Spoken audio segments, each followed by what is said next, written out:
যে ধরবে সইনা মাথা।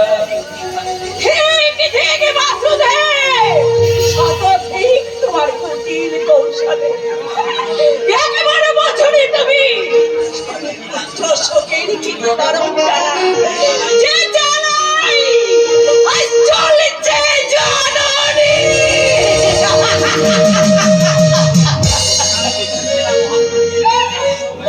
তুমি বুঝতে পারো